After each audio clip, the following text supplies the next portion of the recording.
Warahmatullahi wabarakatuh. Perkenalkan, nama saya Zulfatun Naimah, NIM U2019-1131. Saya dari Prodi Ilmu Al-Quran dan Tafsir, Universitas Islam Negeri Kiai Haji Ahmad Siddiq Jember.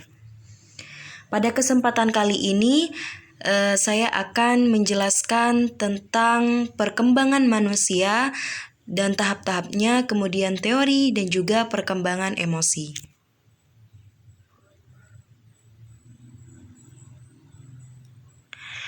Untuk penjelasan yang pertama yaitu perkembangan manusia. Perkembangan manusia menurut Sentrok ialah proses pergerakan atau perubahan yang progresif dimulai dari proses pembuahan dan terus berlanjut sepanjang waktu hingga akhir kehidupan. Jadi perkembangan itu proses perubahan dari diri seseorang mulai dari dia lahir sampai terus berlanjut hingga dia mengakhiri kehidupan yaitu mati. Mulai dari dia lahir terus kemudian jadi anak bayi, kemudian jadi anak kecil, kemudian jadi remaja, terus dan seterusnya sampai dia mengakhiri kehidupan yaitu mati. Penjelasan selanjutnya yaitu fase-fase perkembangan individu dari manusia itu sendiri. Nah, manusia itu pasti mempunyai fase-fase dalam perkembangannya, mempunyai step-step dalam perkembangan kehidupan dia.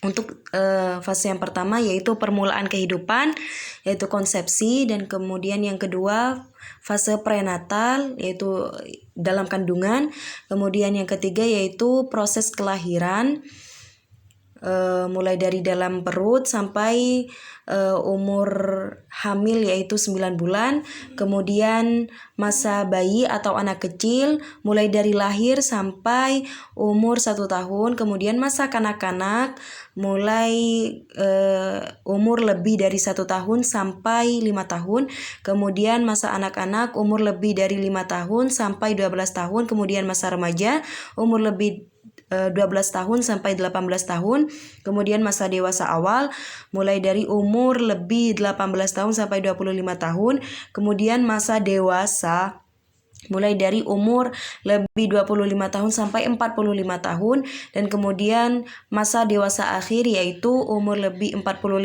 tahun sampai 55 tahun, dan kemudian yang terakhir yaitu masa akhir kehidupan mulai dari umur lebih 55 tahun ke atas. Jadi mulai maksudnya ketika sudah umur lebih dari 55 tahun maka itu sudah tua gitu, sudah bau tanah gitu, sudah akan mengakhiri kehidupannya. Kemudian lanjut. Nah, di sini saya juga akan menjelaskan teorinya juga, teori perkembangan manusia. Nah, saya akan menjelaskan salah satu teorinya saja. Salah satu teorinya yaitu teori Sigmund Freud. Yang ditekankan pada teori ini yaitu perilaku manusia yang tampak hanyalah karakteristik permukaan manusia itu sesungguhnya. Proses perkembangan berlangsung secara tidak disadari atau unconscious, yaitu di luar kesadaran dan diwarnai oleh emosi. Nah, dalam teori ini yang ditekankan yaitu perilaku manusia yang tampak saja, yaitu karakteristik dia, sikap dia, tingkah laku dia, begitu. Nah, proses perkembangan berlangsung secara tidak disadari atau unconscious di luar kesadaran dan diwarnai oleh emosi. Berarti emosionalnya dia itu seperti apa gitu. Dalam teori ini yang ditekankan yaitu seperti itu, perilaku manusia yang tampak. Nah, karakteristik dia yang tampak. Kemudian penjelasan selanjutnya yaitu perkembangan emosi. Nah, di sini saya akan menjelaskan terlebih dahulu yaitu pengertian dari emosi itu sendiri. Emosi ini memiliki peran yang sangat penting dalam proses interaksi dan pengembangan diri. Tapi kebanyakan orang mengabaikan akan adanya emosi di dirinya maupun di diri orang lain. Dan ini mengakibatkan menurunnya kecerdasan manusia secara emosional. Nah, emosi ini memiliki peran yang sangat penting dalam diri seseorang itu sendiri. dalam pengembangan diri seseorang itu sendiri. Tapi kebanyakan dari orang itu mengabaikan dengan emosi ini. Nah, perilaku seperti ini itu dapat mengakibatkan menurunnya kecerdasan manusia secara emosional itu sendiri.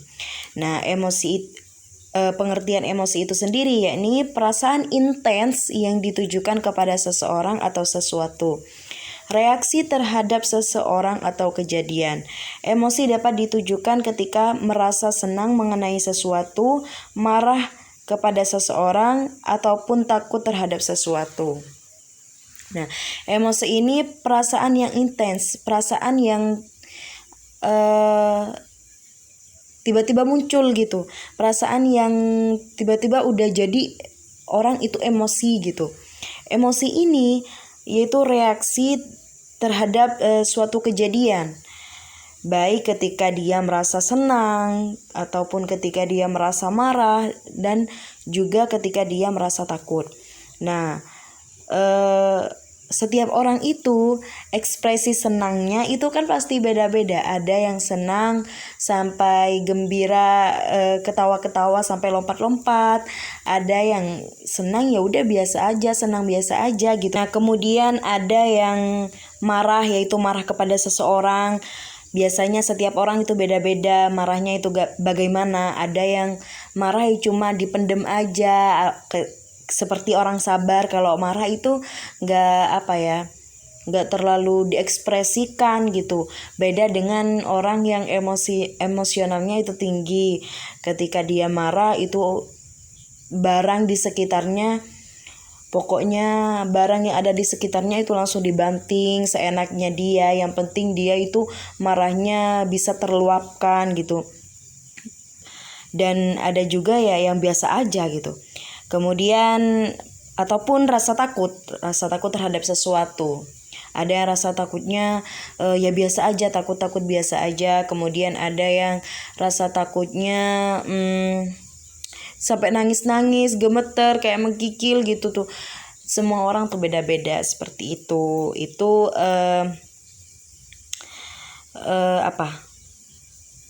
perasaan atau reaksi emosional itu sendiri. Alhamdulillah, cukup sekian penjelasan dari saya. Apabila ada tutur kata yang kurang berkenan atau ada kesalahan, saya mohon maaf yang sebesar-besarnya karena di sini saya sama-sama belajar. Wallahu muwaffiq ila aqwamit thoriq. Wassalamualaikum warahmatullahi wabarakatuh.